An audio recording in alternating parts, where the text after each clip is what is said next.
Hello ma'am, ngasi Utti thongge tawbane adusta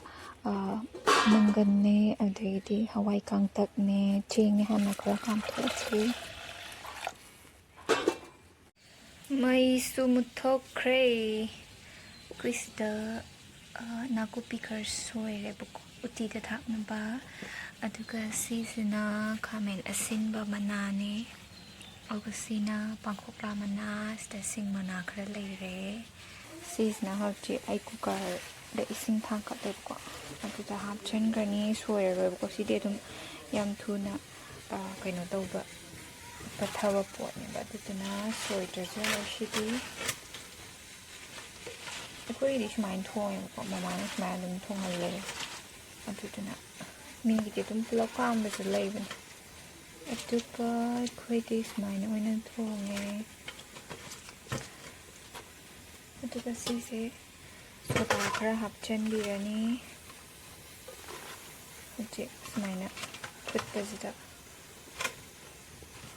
sika mo ko cooker ja adum shawala thamga damne na kanda asai put ki bido smaina toi upayam thuna toi ja maroi ai som na kanda kam balore ko ngasai jida adu sisi yamna battery pet hanba gi chang do na te haidi hore uti je ot ko ni na adu leitana sum pai bita kitang pet pa habam leitana adu to oi rabne sise hoziki hoi kam to ko jing do sta hai challe adu ekhoina thak tab sing do tha ani ko thum gumba morok gumba do haidi thum diam pa thak yamna hana gi chang da di tha roi sidi shoda thak to ni na ko adu thak pi re adu uti che aina thongba di chap chana re ba aidi kot pa jam pam jabane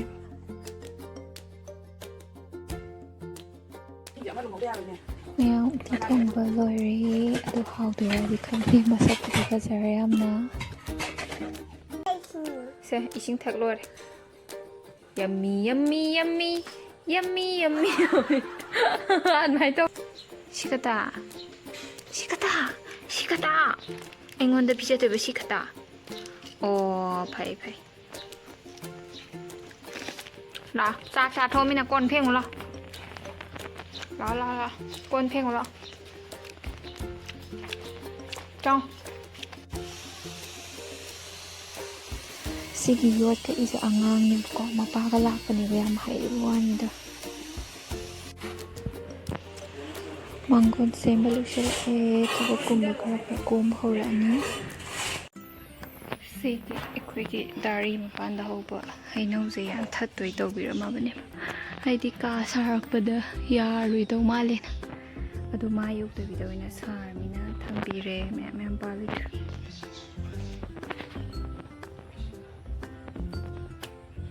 somda ngamo haya ai pan da jing to phajana somda puthok pirani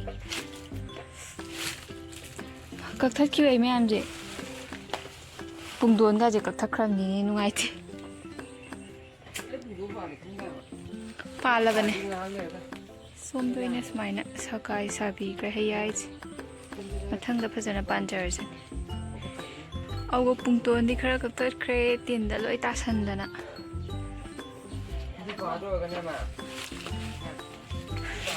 thaba khara komba horani si mangon ka sembalo shala abani na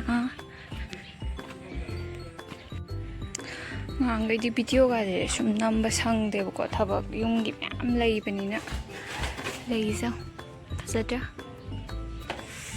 lei phaja bam sat labane si je koi mangon ek semba direct loira kanda pushal la toine ko smaina makhong da sembire ba puthokna ba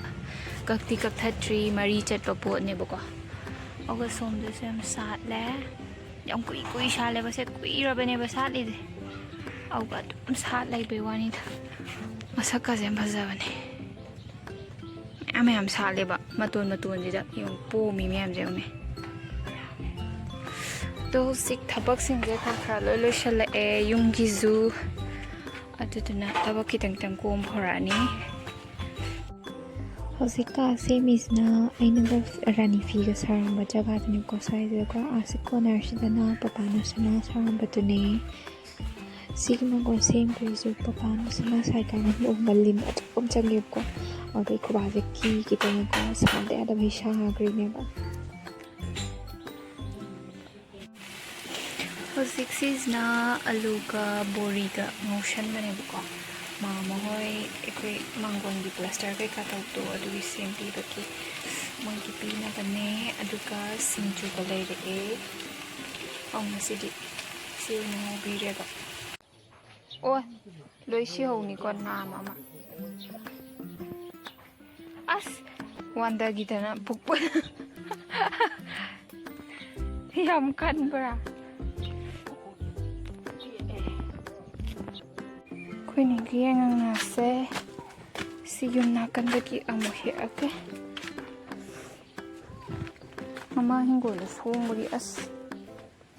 gian miền mà ta thì vàng chích vào đã thế bên cỡ cái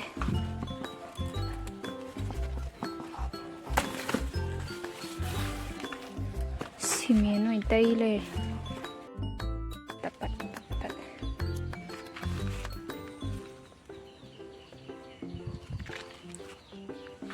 xì sẽ mà tai quay rập trâu ra cái này nữa xì đồกันthôi